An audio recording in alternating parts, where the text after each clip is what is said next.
Bienvenue sur le podcast Comme Julien. En voiture ou à pied, objectif de ce podcast, vous aider dans l'art de communiquer et de convaincre. Je me présente, moi c'est Julien. On va discuter de marketing d'influence et plus spécifiquement comment utiliser le marketing d'influence dans sa stratégie. Mon invité sera Caroline Cormier. Consultez juliencarcali.com/22 pour approfondir ce dont nous allons discuter avec Caroline. Voici sa courte biographie depuis qu'elle est toute jeune. Elle a toujours voulu être entrepreneur. Elle a décidé de le devenir en 2013. Elle s'est spécialisée dans sa carrière dans la programmation, puis ensuite dans l'analyse de gestion de qualité et même la gestion de communauté, pour s'intéresser finalement aux influenceurs en 2010. Elle est cofondatrice et CEO de Plick.co, une application web qui contient une base de données de plus de 1500 influenceurs tels que des blogs ou des chaînes YouTube. On nous écoute maintenant. Bonjour Caroline, je suis très content de t'accueillir. Comment vas-tu ? Je vais très bien, toi. Oui, ça va très très bien. On va commencer aujourd'hui. On va parler de marketing d'influence, comment démarrer pour les entreprises dans le marketing d'influence. Et donc, on va parler de ça. Toi, tu es spécialiste dans le domaine. Et j'avais une première question que je pose à tous mes invités. Pourquoi as-tu souhaité participer à mon podcast? Tout d'abord, c'est parce que tu m'as invité. Mais pour l'autre raison, moi, je suis une adepte des podcasts. J'en écoute. Je trouve que c'est une super belle forme de communication. Puis plus ça va, plus c'est intéressant d'en écouter. On peut aller dans le fond, tu peux l'écouter en auto, en marchant, en faisant autre chose. Donc, je trouve que c'est un médium à privilégier. Puis je trouve que pour 2018, ça va vraiment être l'année du podcast. D'accord. J'espère que ce sera le cas parce que vu que je me suis lancé en 2018, ça pourrait être pas mal. Écoute, merci beaucoup. On va tout de suite démarrer dans le marketing d'influence. Comment se traduit actuellement cette pratique au sein de toi, tes projets à toi d'entrepreneur? Nous, actuellement, ce qu'on fait, on fait plusieurs choses. On a développé une plateforme qui s'appelle Plick.co, mais aussi on fait la mise en place de campagnes de marketing d'influence qui se traduit à plusieurs volets. Fait qu'on va soit suivre des entreprises qui vont avoir un besoin spécifique en marketing d'influence dont on va trouver, chercher, négocier avec les influenceurs pour qu'ils créent du contenu sur leur plateforme. Mais aussi, le marketing d'influence se fait aussi à l'inverse parce que les entreprises se font de plus en plus approcher par des influenceurs qui vont faire du démarchage. C'est des mini-entrepreneurs et qui vont solliciter des organisations. On va aussi analyser les influenceurs pour voir s'ils correspondent à la vision de la marque ou de l'entreprise. Donc, on fait deux volets. On fait de la recherche, on fait aussi de l'analyse de marketing influence. On baigne dans les influenceurs. Ok. Et je sais qu'au départ, tu as commencé à faire différents projets un peu entrepreneuriaux. Qu'est-ce que ça a changé pour toi de découvrir le marketing d'influence et qu'est-ce que ça a changé pour tes projets et pour ton entreprise? Nous, le marketing d'influence qui est tombé dans notre vie un peu par hasard. Ma fille, elle a démarré un blog en 2010, donc c'est elle un peu qui m'a vraiment fait découvrir le monde du blog, etc. Puis c'est vraiment un sujet qui m'a passionnée parce que je trouve que chaque personne peut devenir son propre créateur de contenu, que sa chaîne de radio, sa chaîne YouTube, qui va être une chaîne télé, son média écrit. Et je me suis intéressée et je me suis mis à suivre beaucoup d'influenceurs de partout dans différents sujets, même si je n'étais pas nécessairement le public cible. Au départ, mon entreprise, elle faisait plus de la stratégie de marketing réseaux sociaux, mais plus ça allait, plus on se faisait demander des blogueurs, des influenceurs, des youtubeurs, des instagrammeurs. Donc, en 2016, on a vraiment lancé la plateforme Plick telle qu'on la connaît. Auparavant, on avait des méthodes plus, plus manuelles. Donc, maintenant, elle est programmée avec une base de données en Java et les informations des influenceurs, on va les chercher des API publiques des réseaux sociaux. Donc, quand on voit la photo d'un influenceur sur notre plateforme, ben, elle ne nous appartient pas. Nous, on ne fait qu'afficher le lien qui provient du réseau social en question. Donc, c'est comme ça que ça a démarré parce que j'avais vendu une liste d'influenceurs à quelqu'un. Donc, on a décidé de l'expertise qu'on a, moi et mon associé et mon conjoint, de développer cette plateforme-là. D'accord. Et je crois même que tu avais, il y a quelques années déjà, développé toi-même un propre blog. Oui, j'ai un blog avec une de mes amies qui s'appelle agrimum.ca. C'est un blog qui est consacré à faire la promotion de l'agriculture positive. Euh, Quand on parle de la force des réseaux sociaux, ben moi, il y a plusieurs années, je cherchais quelqu'un qui était acériculteur parce que je viens d'une famille d'acériculteurs. Mon père il était acériculteur, il avait une cabane à sucre. Puis je voulais faire un projet sur les réseaux sociaux, Instagram, Pinterest avec une cabane à sucre. Et j'ai rencontré Natacha Lagarde qui a les sucreries DL. Et on a fait le projet pilote, on est devenus amis et j'ai lancé l'idée de démarrer un blog collaboratif. Aujourd'hui, on a plus de 30 blogueuses agricoles, agricultrices de partout au Québec qui vont écrire quand ça leur tente et nous, on est leur support, leur voix pour les faire promouvoir. Donc, c'est un peu, ça c'est un trip, là. C'est pas au point de vue, mais on essaie d'influencer l'agriculture de façon positive et on s'est rencontrés sur les réseaux sociaux. Et est-ce qu'aujourd'hui ce blog est toujours d'actualité? Est-ce que vous le travaillez toujours? Oui. Oui, on publie une fois par semaine, on a un nouvel article. Chaque semaine, on est aussi publié dans le journal La Terre de chez nous, le TCM qu'on appelle au Québec. Puis chaque agricultrice qui désire écrire le fait. Dans le fond, c'est bénévolement, c'est pour transmettre la passion. On fait pas d'argent avec ça, on s'amuse. Mais on a eu quand même des belles expériences enrichissantes. Moi, j'ai passé dans la c'est un journal français sur l'agriculture. Mon amie, elle a fait une conférence avec des agriculteurs belges, je crois. Elle était dans son sous-sol à 4 heures du matin. Mais ça nous permet de faire la promotion de l'agriculture de façon positive. D'accord. C'est ça notre blog. Ah, bah, c'est parfait. Comme on le sait, le marketing d'influence est quand même relativement une notion nouvelle. Comment éduques-tu, toi, les responsables marketing que tu rencontres ou les personnes que tu rencontres, donc de toutes les entreprises, des marques ou même des entrepreneurs? Comment tu les éduques, ces gens-là? Ben, en partant, quand on arrive avec le marketing d'influence, les gens ils pensent souvent en entreprise que c'est la nouvelle tendance. Mais le marketing d'influence a toujours existé. L'influence commence du fait que si moi je te parle puis je te recommande un restaurant, je viens de faire du marketing d'influence sans le vouloir. Comme certains vont dire qu'on va être vraiment de un à un. L'autre option, quand les gens vont nous approcher, ils vont arriver avec beaucoup de questions, dire est-ce qu'on est obligé de leur donner des produits? Comment ça fonctionne? Comment on les contacte? Comment on les trouve? Donc, on a un devoir d'éducation à faire parce qu'aussi l'entrepreneur qui va faire une campagne de marketing d'influence, faut qu'il en ait pour faut qu'il en ait pour son argent, puis il faut qu'il soit capable de suivre son produit qui va faire la promotion jusqu'à son site Internet ou à son panier d'achat. C'est ça qui est important. Donc, si par exemple une entreprise par exemple, va produire des petits plats, il va décider d'envoyer à 20, 30 blogueurs, ben si elle ne demande rien, là, les gens vont le recevoir, vont le manger ou vont le jeter puis ils n'en parleront pas. Donc, la ligne entre le marketing d'influence et les relations publiques qu'on connaissait dans le temps, qui disait bon, on va envoyer des produits aux journaux, aux journalistes, etc. Ben, c'est que nous, on essaye de suivre le plus loin possible sur le web afin de mesurer la conversion que ça va avoir. Donc, c'est ça notre éducation à faire.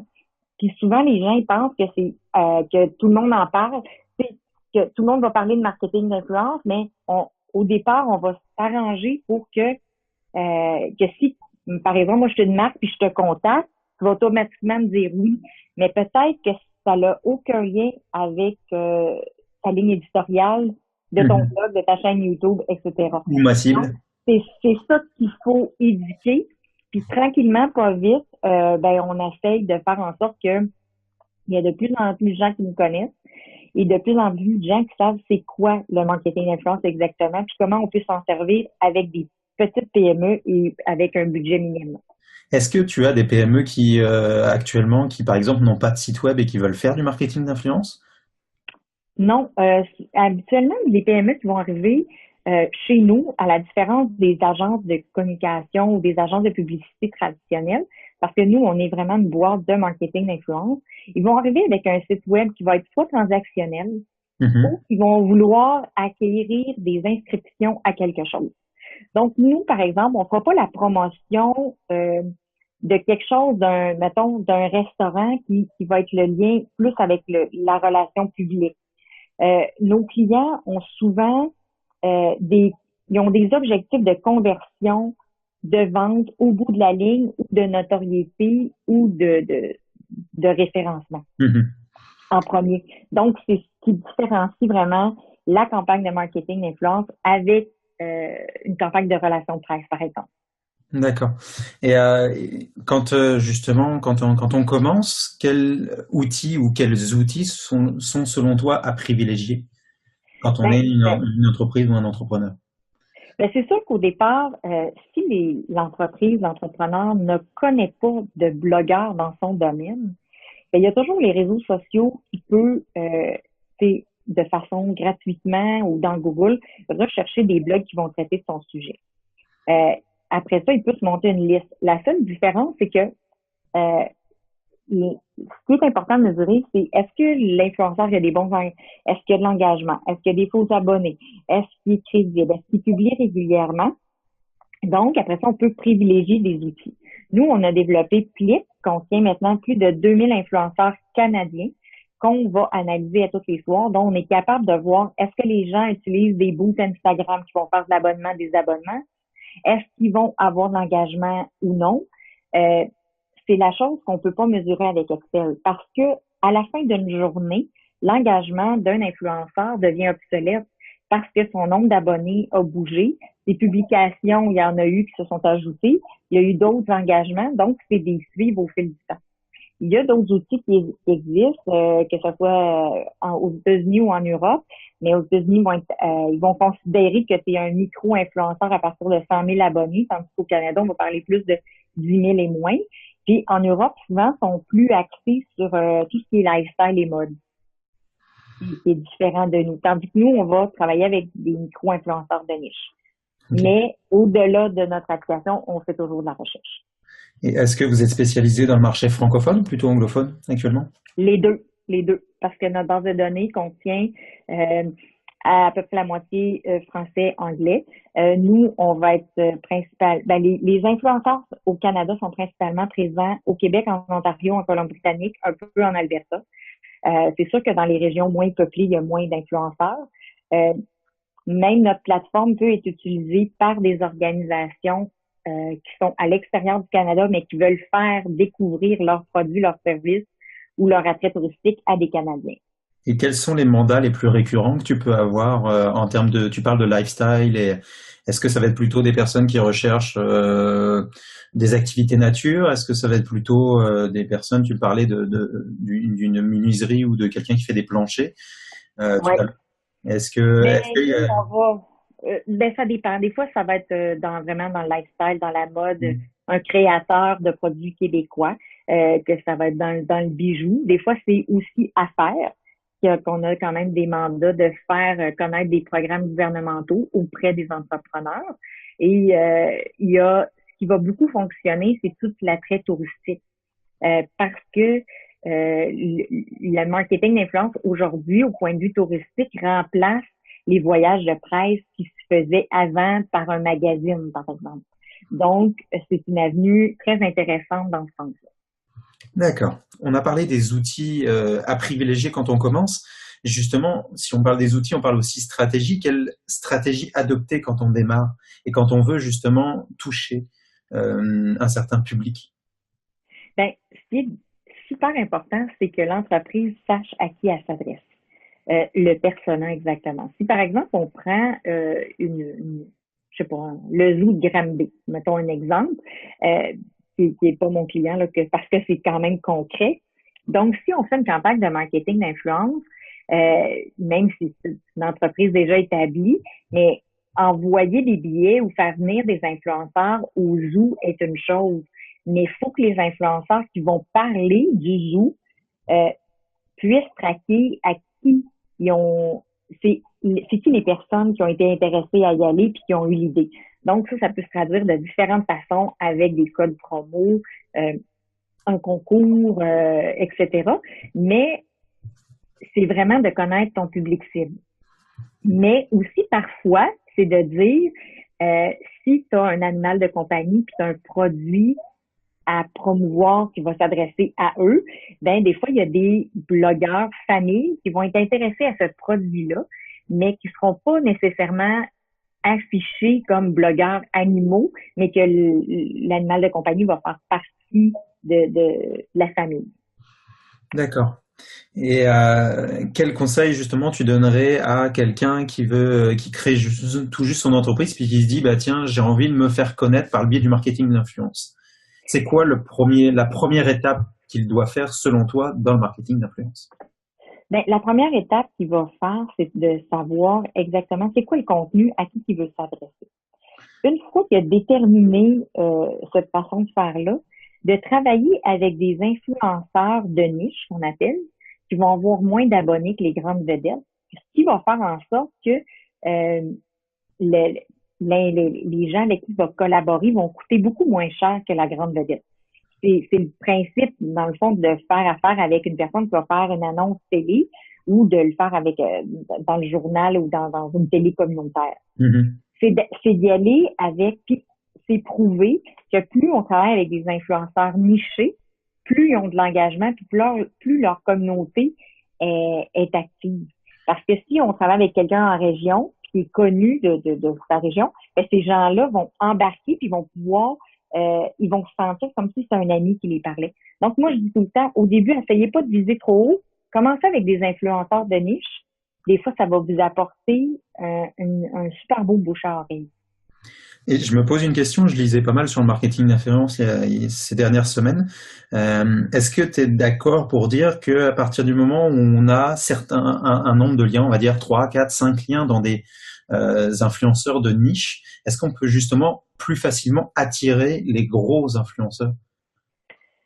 Ben, je pense que oui, parce qu'au départ, là, en marketing d'influence, nous, notre objectif, c'est toujours découvrir la prochaine vedette. Tu sais, c'est un peu comme si tu étais au repêchage d'hockey. C'est quoi que les dépisteurs vont faire dans les estrades? Ils vont essayer de trouver le prochain Crosby de ce monde. Donc, le marketing influence, soit dit en passant, se colle très bien à des athlètes élite relève. Parce que après ça, un exemple concret, si tu es le prochain, tu es le meilleur de ta ligue, puis que tu commences à avoir des collaborations locales ou provinciales, ben, puis que ça t'amène plus loin, ben c'est ton portfolio, il est monté quand tu es rendu là. Donc, les grandes entreprises vont arriver après pour les influenceurs, mais pour les marques aussi, parce que à force de voir qu'ils travaillent avec des plus petits, à un moment donné, ils vont devenir plus gros, ils vont avoir plus de budget, puis ils vont être capables d'engager quelqu'un de plus connu. D'accord. Et on a parlé des choses à faire. Quelles sont, selon toi, les choses à ne pas faire, justement, si on allait un peu dans le sens inverse? De pas suivre, ben, c'est de pas suivre les influenceurs et de pas signer d'entente avec eux.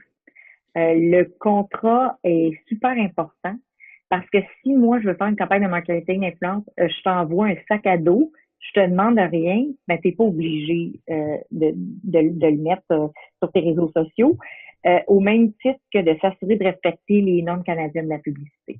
Ça, c'est quelque chose qu'on est très à cheval sur ces principes-là parce que ce qu'on veut, nous, c'est que quand tu fais affaire avec un influenceur, c'est comme si tu travaillais avec un sous-contractant. Tu veux t'assurer d'avoir un service de qualité.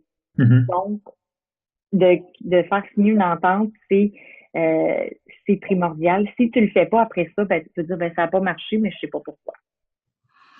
Ok. Est-ce que tu peux nous en parler un peu plus justement de ces lois canadiennes que l'on a besoin de respecter, si tu avais peut-être une ou deux idées là-dessus? Oui, ben dans le fond, ce qui est important, c'est que si on fait du contenu sponsorisé, que Oui. par exemple, tu es engagé pour faire, c'est de l'indiquer, de toujours dire que c'est sponsorisé, que tu as été payé pour. Ça, c'est la première chose à faire. Surtout sur Instagram, ça va être de marquer le hashtag ads, je pense qu'il y a annonce.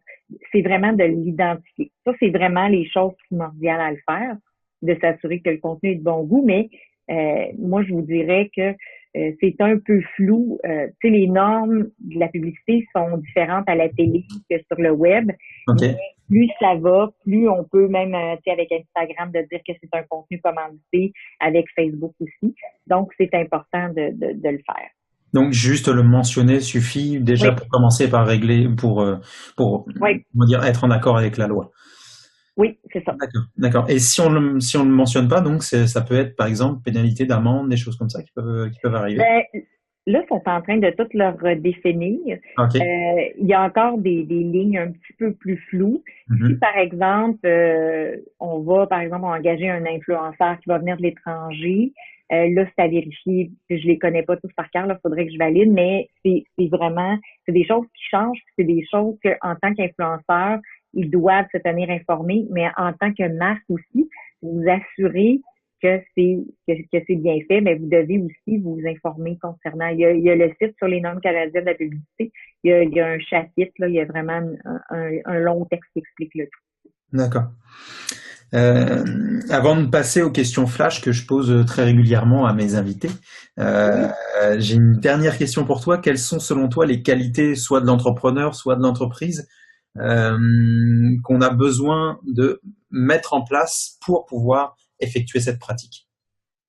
Bien, quand mettons par exemple, tu es une petite PME, vous êtes deux, trois employés, puis vous commencez à faire du marketing d'influence, je vous dirais que le succès, la meilleure qualité, c'est d'être organisé, mais aussi d'être curieux puis se tenir au courant de ce qui se fait sur le web. Parce que souvent, ce qu'on va arriver, c'est que les gens vont arriver à vouloir faire du marketing d'influence, mais la marque n'est pas sur les réseaux sociaux.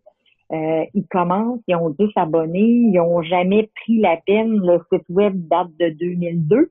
Donc, en partant, c'est de s'assurer de se préparer, d'être organisé pour que quand on arrive et que l'influenceur va voir notre site, ben il a envie de travailler avec nous.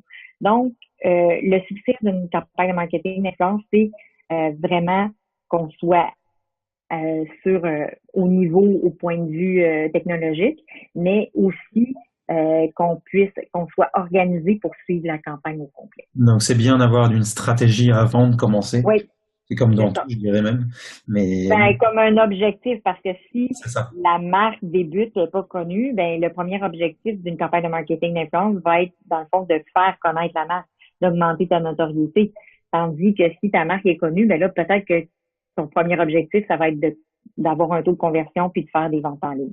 Est-ce que tu conseillerais par exemple à une start-up qui vient de se lancer de commencer à faire du marketing d'influence ou plutôt de bâtir une communauté par elle-même puis ensuite de faire du marketing d'influence? Ben, ça dépend parce que si c'est une start-up, les deux peuvent aller parce que le marketing d'influence, ce que ça va faire, ça va permettre d'augmenter ta communauté, de la faire grandir. Mhm. Quand je parle d'une compagnie que ça fait longtemps qui existe, mais qui s'est pas mis à jour au point de vue technologique, puis bâtir sa communauté, là, c'est comme on repart une marche en arrière. Puis là, faut recommencer du début.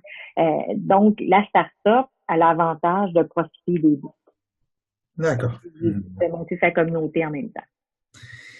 Alors, on va passer ensuite aux questions flash que j'ai à te poser. Trois petites questions que on a choisies ensemble d'ailleurs. Oui, oui. Quel a été le moment décisif dans ta vie d'entrepreneur à toi? Ben, c'est quand je me suis aperçue que je pouvais aider les entreprises avec le marketing d'influence, avec les collaborations.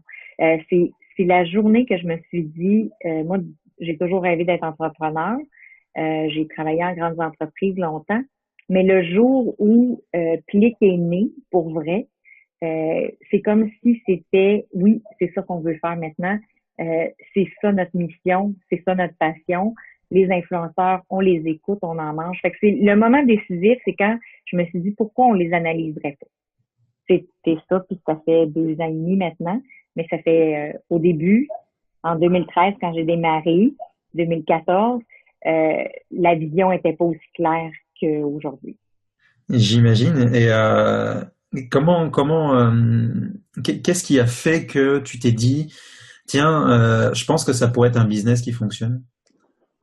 Ah, c'est parce que je me faisais toujours me demander si je connaissais des blogueurs, des youtubeurs, etc., des gens qui créaient du contenu. Et oui, j'en connaissais. Et oui, je les suivais. Et c'est comme ça que c'est venu. D'accord. J'ai embarqué mon équipe, mon monde avec moi là-dedans, dans ma passion. Ah, ok. Deuxième question, que fais-tu quand tu te sens débordé? Ah, ben moi, je vais marcher.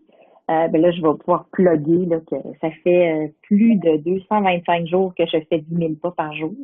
Je marche beaucoup. J'ai toujours marché. J'ai déjà couru, mais c'est l'activité qui fait de moi que ça me relaxe puis que je me change les idées. Donc, quand je suis débordée, je vais marcher. Ça représente... Excuse-moi. Vas-y. Si je marche pas, je me sens pas bien. Et ça représente combien de temps de marche, 10 000 pas, à peu près? Ben, c'est 7 kilomètres pour moi. C'est 7 kilomètres pour toi, ce qui te fait combien de temps à peu près? Ben, à peu près 1h15, 1h30. Et tu fais ça quasiment tous les jours? Oui, mais pas continu, mais ça peut être 2-3 fois par jour, etc. Oui. Okay. Oui. Mon rêve, c'est de partir de marcher des 6 heures, mais là, ça rentre pas dans mon horaire. Ok. Dernière question pour toi avant de terminer. Quelle mauvaise recommandation as-tu déjà entendue concernant ton métier? Ah, ben, que n'importe qui peut le faire, qu'on peut le donner à quelqu'un, quand on parle d'influenceur, ben, dire, ben oui, ben, la nièce de mon beau-frère est capable de te monter une liste. Sauf que oui, elle est capable de monter une liste, mais est-ce qu'elle est capable de garder son objectivité aussi? De dire, c'est pas le cousin, l'ami. Nous, les influenceurs, pour nous, on est neutre. Donc, dépendamment du client, dépendamment des gens, de ceux qui vont utiliser la plateforme, les influenceurs sont tous égaux sur Plick.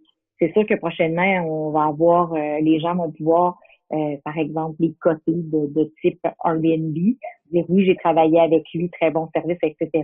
Mais c'est pas nous qui va donner la cote, ça va être les entreprises et les marques. D'accord. Bon, bah écoute, je vais te laisser le mot de la fin. Je te remercie en tout cas d'avoir participé à mon podcast. Et puis, je te laisse terminer. Ah, ben, merci beaucoup, Julien, pour cette opportunité-là. Moi, je vois le podcast comme un beau médium. Donc, puis parler d'influenceurs, je suis toujours prête. Donc, c'est comme un rêve que j'ai toujours eu de rêver de faire un podcast moi-même, mais j'ai pas le temps. Fait que participer au tien, ça fait comme une petite coche sur ma liste. Fait que, ben, merci beaucoup. C'est ainsi que se termine cet épisode. Si vous avez aimé cette interview ainsi que les présentations que je propose, pensez à vous abonner au podcast Comme Julien pour ne pas manquer la suite.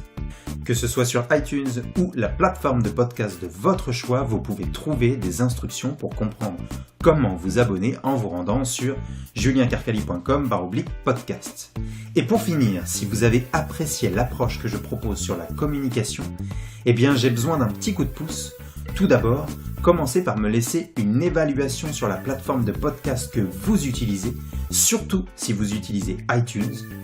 Et ensuite, si cet épisode vous a été utile, partagez-le avec une personne de votre entourage qui pourrait être intéressée. L'URL direct vers ce podcast est juliencarcali.com/22. Vous pourrez y trouver toutes les ressources dont nous avons parlé aujourd'hui. Je vous remercie de m'avoir écouté jusqu'au bout et je vous dis à très bientôt.